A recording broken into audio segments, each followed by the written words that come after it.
You guys know that when it comes to hazmat response, speed and accuracy are everything. Right. It's speed and power, baby. Well, speed and power is a Clarkson Farm thing, okay? But speed and accuracy, now that's a 908 thing. Yeah, you guys know it. It's the little black box, and now they have the little red box as well. Yeah, it's why hazmat teams around the world are trusting 908 devices. Their handheld MX 908 and the Explorer are changing the game.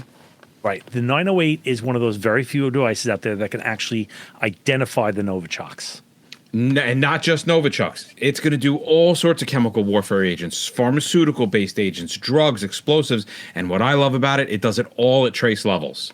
Which is amazing, and the Explorer can identify and quantify over 5,000 gases and vapors in seconds, and that is changing the game. And that's insane, and it's why hazmat teams all around the world are trusting 908 devices. You guys can go check them out, 908devices.com, and upgrade your metering toolbox.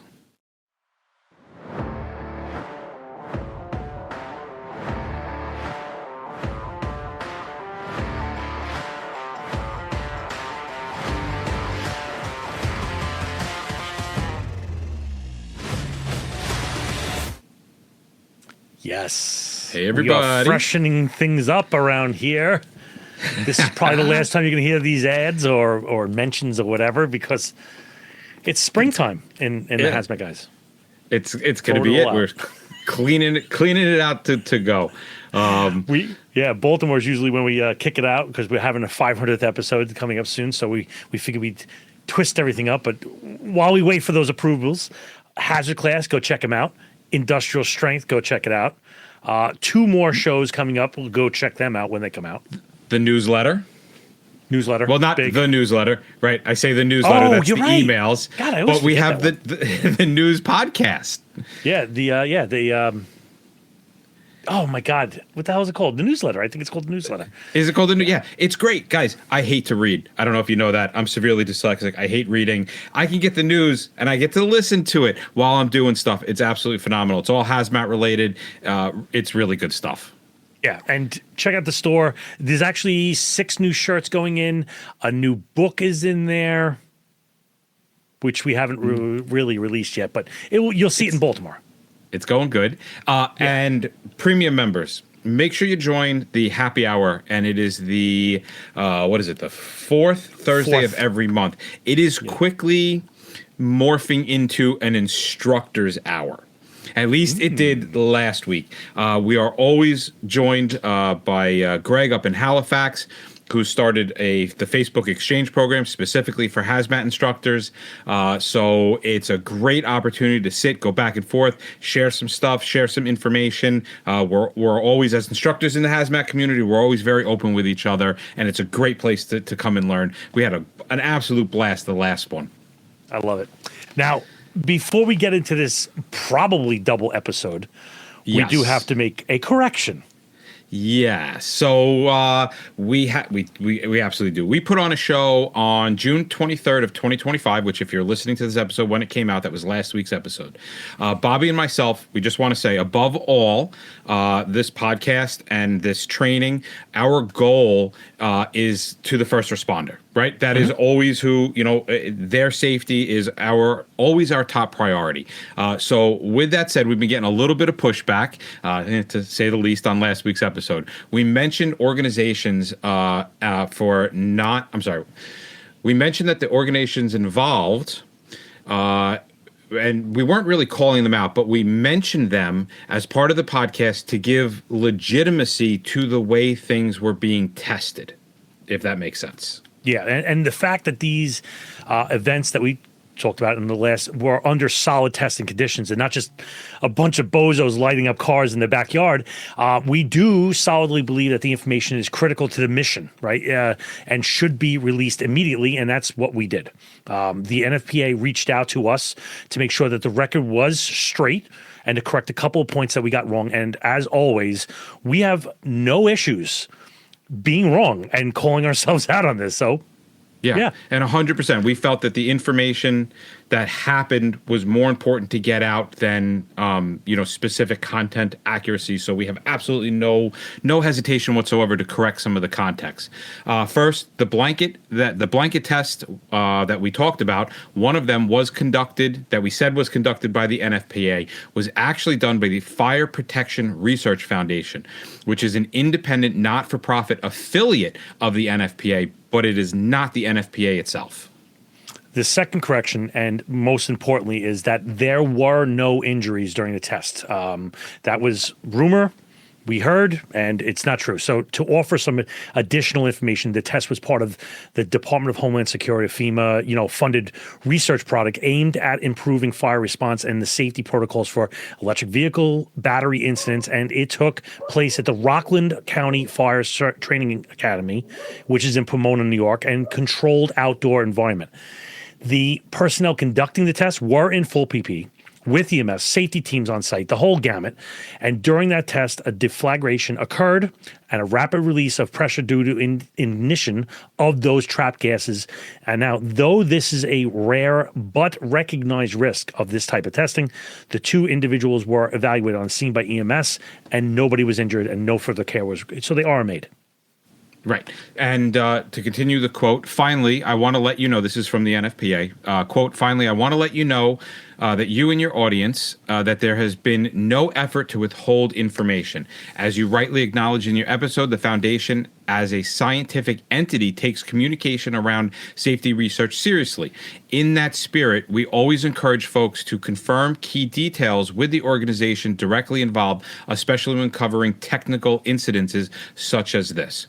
We are grateful that all safety protocols worked as intended and that no one was harmed. A full report on the research findings will be published this fall.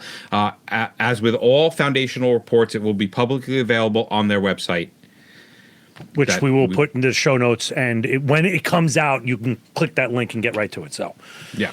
And again, we totally understand, right? But our issue is that, published findings are going to be published in the fall, and people can get hurt between now and the fall. Now and then.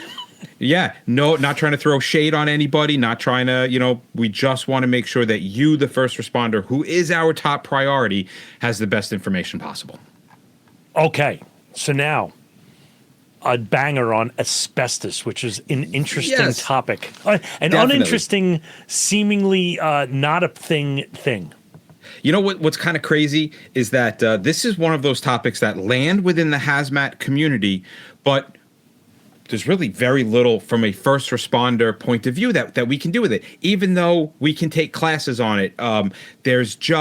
We need to understand more about the asbestos so we can guide units on scene properly versus actually how do we respond and how do we work around it? Because as first responders, we really don't. But there might be times that we have to be involved in an environment around it. So it's really good stuff to know.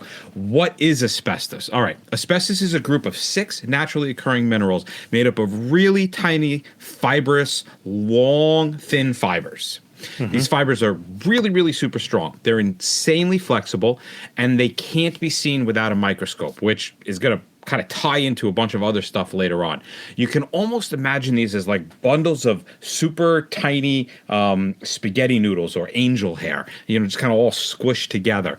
They're invisible to the naked eye, and if you pluck a single human hair and split it 700 times, you're going to get close to the size of an asbestos fiber. I think that's kind of cool, right? Like split it 700 times. It's insanely small. I would sit there and do that. But where does it come from? It comes from rocks and soils, right? Specifically places like Canada, Russia, South Africa, and it is mined from the earth and then processed into fibers that can be mixed into products. So, for example, you're mining for gold, but instead you're digging up this insulation, and it comes out. It looks kind of like a rock that you can almost split open like an English muffin kind of thing, like a very weird looking. Some nooks and crannies with butter and toast. Delicious. All right. Now, you guys know that I can't read, so if I mispronounce any of these words, I apologize. There are 6 main types of asbestos, but the ones that we find most commonly in buildings are going to be our crystalloid or white asbestos. Other types include blue asbestos, brown asbestos, which are sometimes used in construction, but that top one is the priority.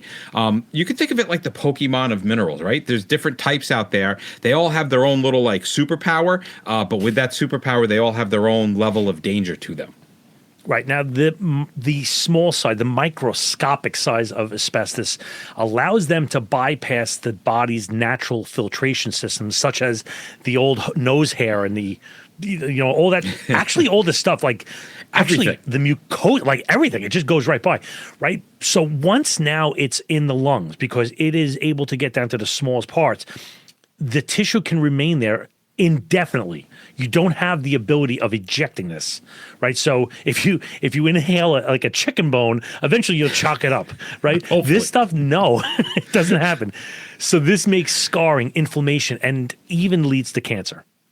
Asbestos became really popular for its unique properties, which has been used in construction and manufacturing. However, the very characteristic that made it useful, which is going to be durability and persistence, is what also ends up making it really dangerous to us, because the fibers, they don't break down in the environment, and they certainly don't break down in the human body.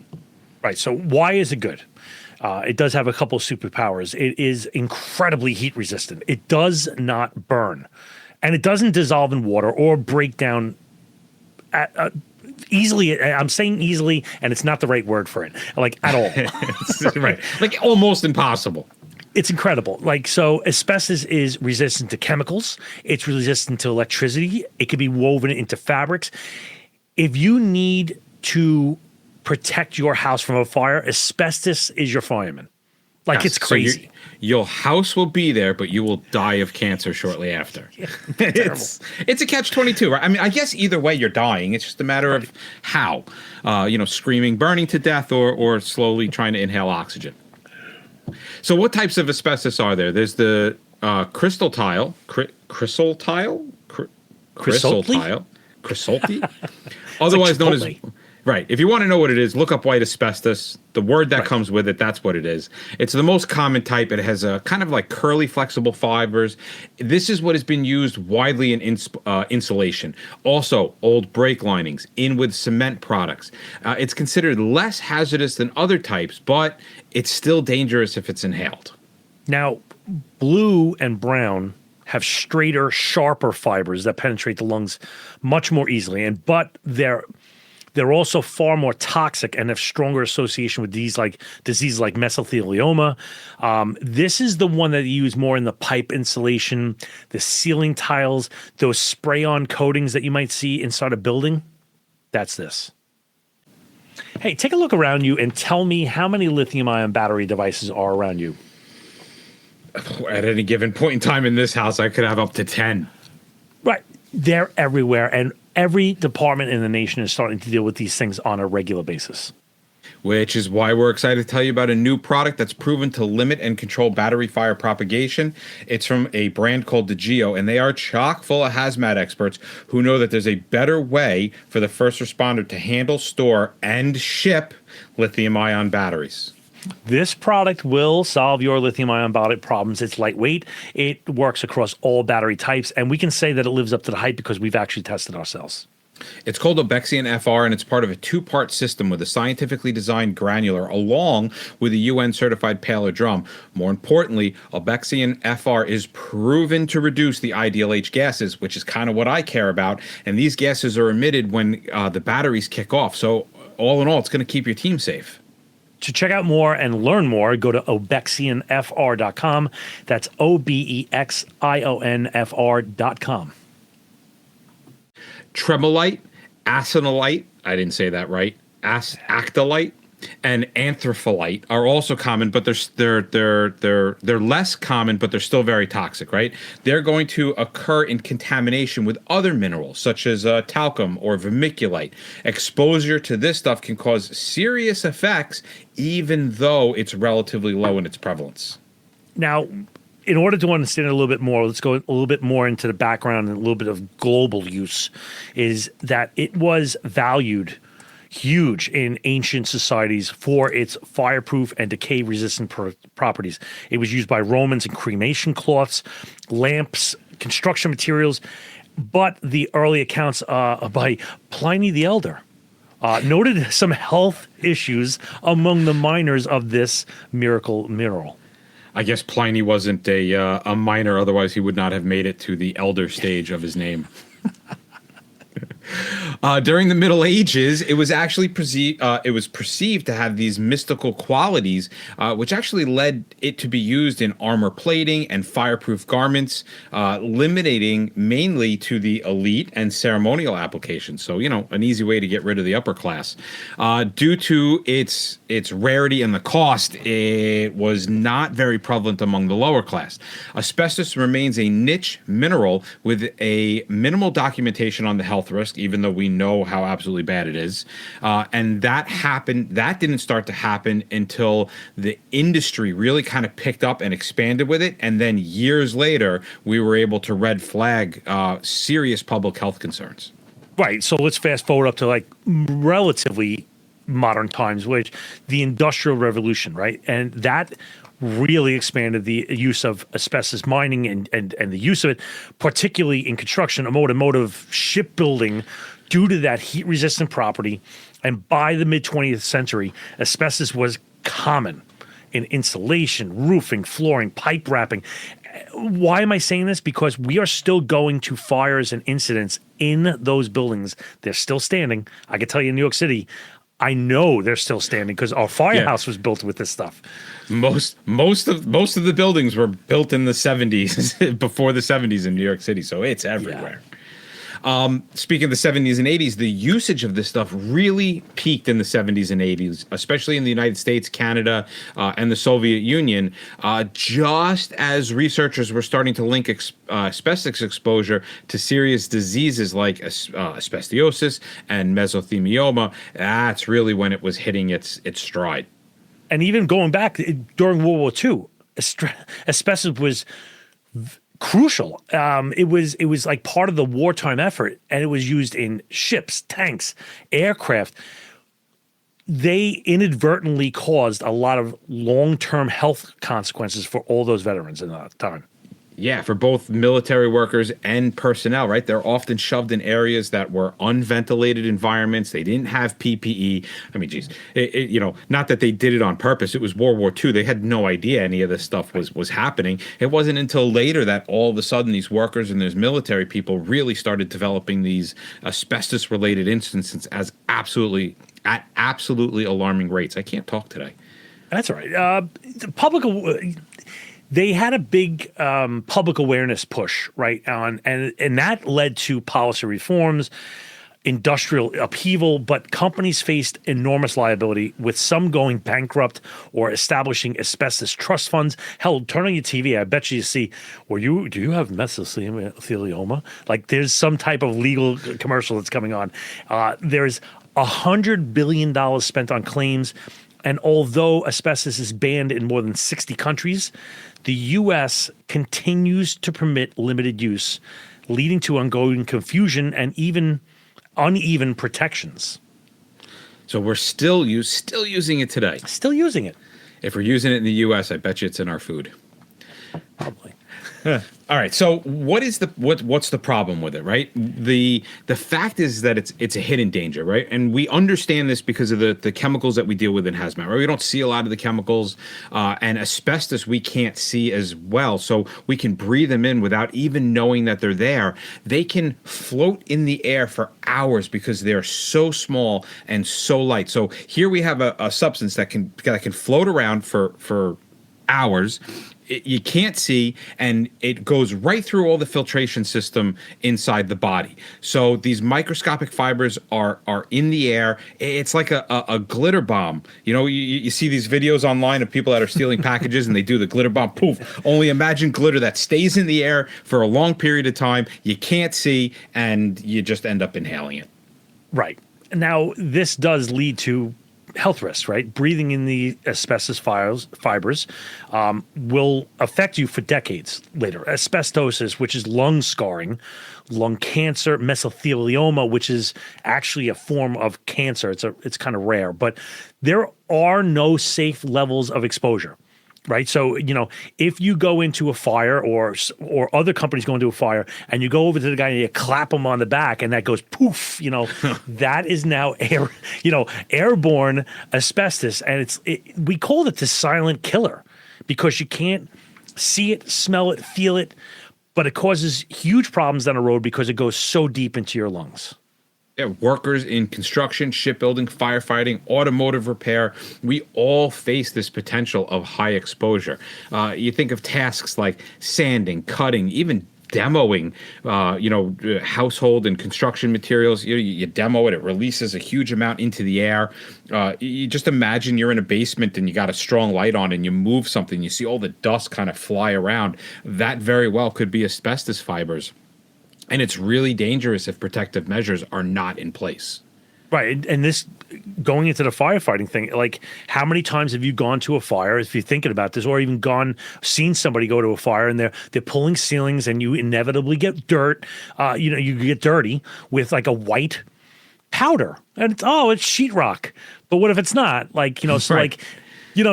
Now like structural collapses, fires, these fibers go up and stay up, and without your PPE or good decon, you're going to be unknowingly inhaling those fibers. Think about it. Think of how much stuff in this country was built before 1980. They're going to contain asbestos in the ceiling, in the insulation, in the floor tiles. And you know what? They're perfectly fine until they're disturbed. Right? That's when asbestos becomes this big danger. And I don't know about you, but as a firefighter, I don't think we ever disturbed anything. So I really don't see why we're at risk for anything. Yeah, we kid gloves, white glove service. Yeah, everything's, we leave it just the way we found it. But the problem is removing it, right? Like, removing those asbestos you need certifications and you need a contract, with special vacuums and negative air pressure systems and, even really hard to dispose of that stuff. The process is expensive. It costs thousands of dollars per room. And because of this, some building owners delay or skip that abatement process, or maybe don't tell anybody that's doing the abatement, hey, there might be some asbestos in it. And they're like, oh, no problem. And they just gutting the place into a dumpster in the front. So no way. Anyway, there are, said it before, right? There are no safe levels. Now, this for us can be an issue because of, we're used to chemicals, and that's fine. And all of our chemicals we can get exposure amounts for, right? I know that there's a certain amount of chemical X that I can breathe in at certain levels. So, if I go in to do an emergency and I end up breathing a little, it can cause some damage. But one fiber, all you need is one fiber to get into your respiratory system, and you're screwed. So if you're not paying attention and you walk into, let's say there's a medical emergency in an asbestos abatement, and that person wasn't properly deconned, and you're not even in the area anymore, but you're performing medical, like you said, right? You pat somebody on the back and you get that huge plume. You could be disturbing asbestos that's on them. You don't even realize it. You're outside, you inhale this, and that's it. That's your exposure, and you never even knew it. Right. It's like smoking or UV, right? It's small doses over time. And it's not even something like you're intentionally doing, like just walking through a dusty room. You've done it, like you've opened up your window and there's a strong sunlight coming through, right? And you see that the part, and you're like, oh my God, what the hell is it? Listen, most of it's just like dandruff, it's skin. It's like that kind of. But what if it's at work or at school or something like that? Like once you suck that in, the cumulative effect, the chronic effect makes that really dangerous. I mean, how many times have you been overhauling during a fire during the daytime and the sun is beating in through the window and you just get that big beam that goes across the room and you see it looks like a lightsaber because there's just so many particulates floating around in the air. It's the only reason you can see the sunlight is because something is bouncing that sunlight into your eyes. So therefore something is there. Right. It's kind of an interesting thought process. Now, Industries once argued for a safe threshold, but researchers have consistently disapproved of these claims. So regulatory agencies, they kind of take a zero tolerance stance on any kind of asbestos exposure. All right. So now I think we should define those two words that we've been talking about, asbestosis and mesothelioma. Right, they're two different words, two different things, but this is kind of like the outcome. And since we're the HazMat guys, not literally the HazMat guys, but since we're talking to the HazMat guys, you kind of got to have the definitions right. So asbestosis, let's start with that. That is a chronic, progressive lung disease. Now, this is caused by long-term inhalation of asbestos fibers, right? Those fibers now scar the lungs and reduce their elasticity, making it really hard to breathe, okay? And these symptoms include dry cough, tightness in the chest, shortness of breath, that kind of stuff. And this usually takes between 10 to 30 years to develop after your initial exposure. So you take a look at that time frame and it's like no wonder like people don't take it seriously until it's too late. Like I'm not thinking 30 years down the road. It's going to progress slowly and it often worsens over time even after the exposure has ceased. There's no cure. There's treatments for the symptoms and they can help improve your quality of life, but there is no cure. And the problem is, like, you know, it often coexists with other lung conditions like smoking. You know, if you were a smoker, it would increase the risk of developing lung infections or lung cancer. And then you got the oxygen therapy and the pulmonary rehab, which are your long-term, management strategies. But like Mike said, there is no cure for this.